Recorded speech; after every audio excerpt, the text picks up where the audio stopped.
Before I start this video, I would like to just put a warning that it does include disturbing content regarding sexual assaults, and it may not be appropriate for people who have trauma in this regard. So this is a warning with regard to this post. There will be content about sexual assault in this report.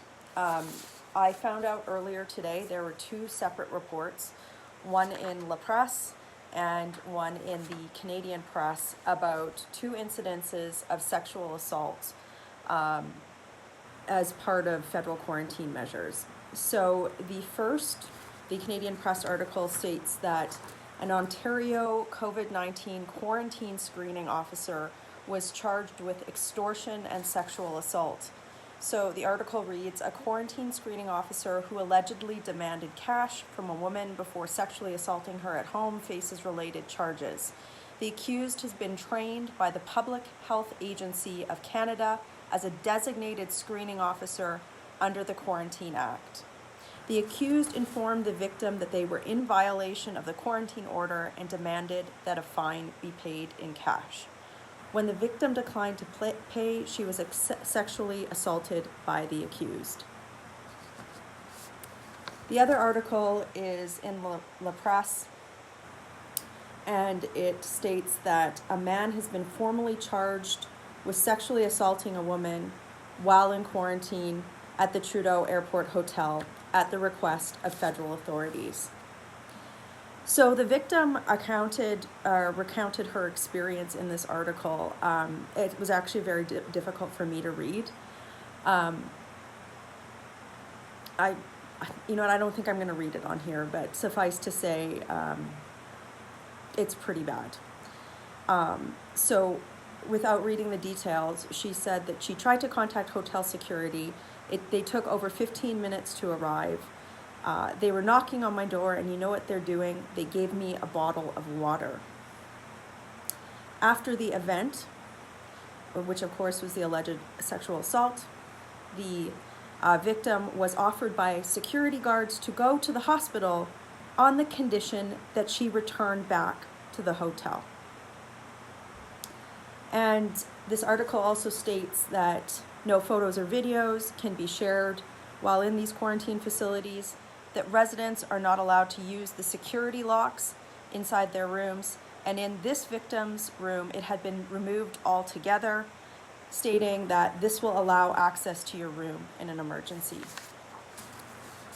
I have done a 14-day quarantine myself during COVID, and I have to tell you that it was one of the most frightening times of my life, because as somebody who does receive death threats and threats to my person on a regular basis, the thought of being in one place for an extended period of time was very frightening to me. So reading these, it makes me feel very uncomfortable, and also just tremendously angry, because the federal government has a duty of care, and they failed it.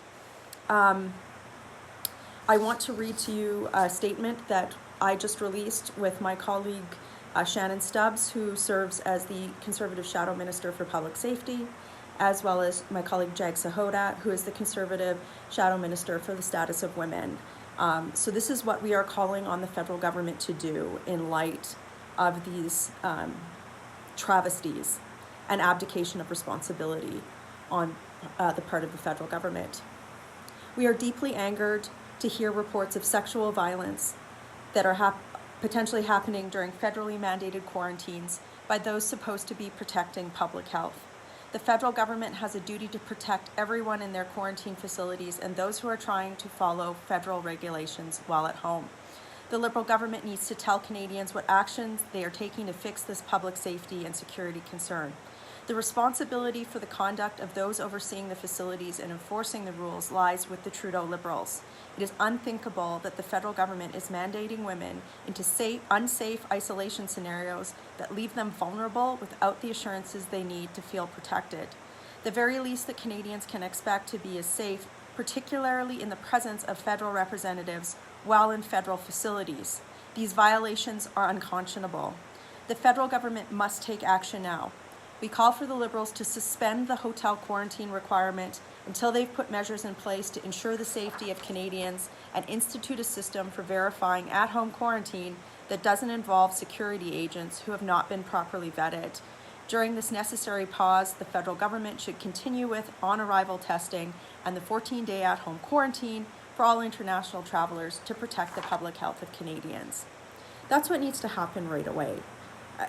A lot more needs to happen, and you will hear a lot more from myself and my colleagues in coming days with regard to this matter. But this is also why we can't continue to just rely on lockdown. This cannot continue. There has to be a plan. Around the world, the countries are opening. We've seen the UK table a plan to permanently get out of the sword of Damocles of perpetual lockdown hanging upon us. We have rapid tests, we have therapeutics, and we have vaccines. We need another plan. It is completely unreasonable for us to have all of these tools available to us to a country and not have them deployed, and then have the federal government saying that the only option is continued lockdowns. I did have a video prepared for you about questions that I raised exactly about this to Justin Trudeau today in the House of Commons, but I want to focus on what happened to those women today.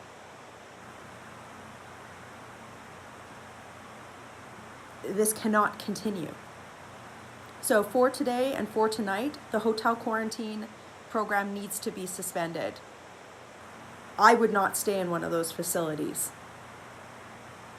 Nobody should have to stay in one of those facilities knowing that that's what happens there.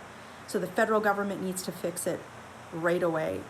I will be coming to you in the next couple of days with more things that we're going to be doing, but enough is enough. This is too much. Working hard for you in Calgary. Have a great day.